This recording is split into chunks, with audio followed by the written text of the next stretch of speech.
मैं एक हिंदू हूँ। आमतौर पर हम अपने धर्म को लेकर न असुरक्षित महसूस करते हैं और न ही अपनी आस्था किसी अन्य व्यक्ति पर थोपने का प्रयास करते हैं। हम सभी को उनके कर्म के नजरिए से देखते हैं, न कि धर्म से।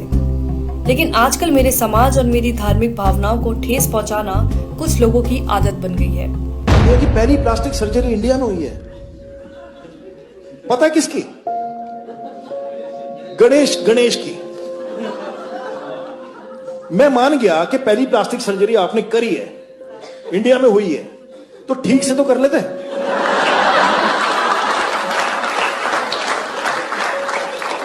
इसको देख के तो यही लगता है कि गांजा फूक के नहीं करना चाहिए सर। क्या ये इन्हें किसी तरह से ज्यादा बुद्धिजीवी बनाता है? आपको ऐसे बहुत से वीडियो मिल जाएंगे जिसमें कॉमेडी के नाम पर लगातार हिंदू धर्म और हिंदू देवी देवताओं का मजाक उड़ाया जाता है। Indian women just celebrated Karwa Chauth, or as I like to call it, Karwa. और सबसे ज्यादा अचरज की बात तो ये है कि इनकी कॉमेडी में जो आम बात है वह हिंदू है। like इसमें हिंदुओं को जिंदा जला दिया। It's like, fuck, that's bad. मरने के बाद जलाते ना। ये लोग मेरी धार्मिक भावनाओं को ठेस पहुंचाते हैं और लोगों को मेरे ही धर्म के बारे में झूठी बातें बताकर मेरे ही भगवान को नीचा दिखाते हैं और उम्मीद करते हैं कि मैं इनकी घटियापन पर हंसूं। गणपति बाप्पा मोरिया, शीला की जवानी, गणपति बाप्पा मोरिया, मुंडी है हरामी, check. At one point we just start banging our nipples for some reason. मेरा भगवान आया 1.5 दिन के लिए, मेरा भगवान आया 3 दिन के लिए, बाजू वाले का 5 दिन के लिए, बाहर के मंडली का 7 दिन के लिए। दुखता नहीं है क्या यार इन लोगों को? पहले मुझे लगता था कि ये लोग मोदी सरकार के खिलाफ हैं और उनका विरोध कर रहे हैं, लेकिन अब मेरे साथ साथ बहुत से लोगों को ये पता चल चुका है कि ये लोग सरकार के साथ साथ मेरे धर्म को भी नीचा दिखाने की मंशा रखते हैं। एक पवित्र विश्वास को खत्म करना चाहते हैं। मेरे विश्वास और गर्व को नीचा दिखाकर खुद की मान्यताओं को ऊंचा करना चाहते हैं। कॉमेडियन सुरलीन कौर इस्कॉन को मानने वालों की तुलना पॉर्न से कर रही है। आप सबको मैं बता दूं, बेशक हम सब इस्कॉन वाले हैं, पर अंदर से सब हरामी पॉर्न वाले हैं। सुरलीन इस वीडियो में ऋषि मुनियों को अपमानित करने का कोई मौका नहीं छोड़ती है, उन्हें वासना से भरा हुआ बताती है।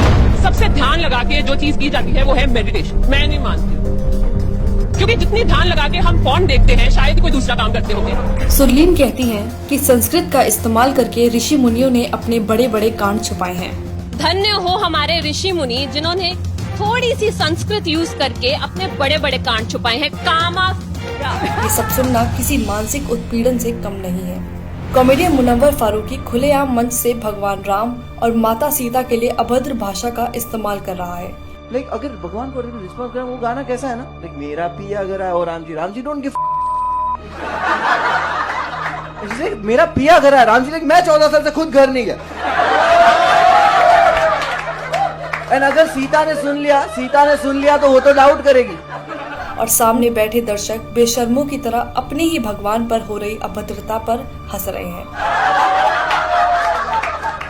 इनके लिए कितना आसान है हिंदू देवी देवताओं का मजाक उड़ाना, लेकिन जब बात किसी और धर्म की आती है तो इनकी जुबान पर ताला लग जाता है। मुझे समझ नहीं आता कि इन लोगों को हिंदुत्व और मोदी सरकार एक दूसरे के पर्याय क्यों लगते हैं और राजनीतिक पार्टी का मजाक उड़ाने की आड़ में मेरे धर्म का मजाक क्यों बनाते हैं। मैंने तो नहीं देखा कि मेरे धर्म ने दुनिया में किसी को कभी भी हानि पहुंचाई हो। मेरा एक ऐसे परिवार में जन्म हुआ है जहां मेरी माँ आस्तिक है और रामायण पढ़ती हैं। हम गीता का पाठ करते हैं। हम छोटा गणेश और महाभारत देखकर बड़े हुए हैं। ये मेरी खूबसूरत यादें हैं जो बहुतों के साथ मैंने साझा की है। हम सब जानते हैं कि हिंदुओं का इतिहास ऐसा नहीं है जहाँ किसी का कभी उत्पीड़न किया गया हो,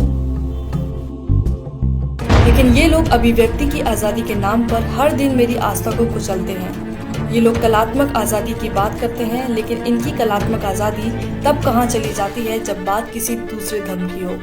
क्या केवल हिंदू देवी देवताओं का ही मजाक उड़ाना सेकुलरिज्म है? हमारे भगवान ने इंडिया से श्रीलंका ब्रिज बना दिया उस समय बिना LNT के। क्या अभिव्यक्ति की आजादी के अधीन केवल हिंदू देवी देवता ही आते हैं? क्या इन लोगों ने सिर्फ हिंदुओं की धार्मिक भावनाओं को ठेस पहुंचाने और हिंदू देवी देवताओं का अपमान करने का बीड़ा उठाया हुआ है? मेरे ख्याल से एक कॉमेडियन का काम मजाकिया चुटकुले बनाना है जिसे लोग सच में समझ पाएं और जिससे उनका मनोरंजन हो, लेकिन मनोरंजन के नाम पर केवल एक धर्म की आस्था और मान्यताओं को गाली देना, उसको लेकर भद्दे शब्दों का इस्तेमाल करना, ये किस प्रकार की कॉमेडी है। और विडंबना की बात तो ये है कि ऐसा करने के बाद भी अंत में ये लोग हिंदुओं को ही असहिष्णु घोषित कर देते हैं।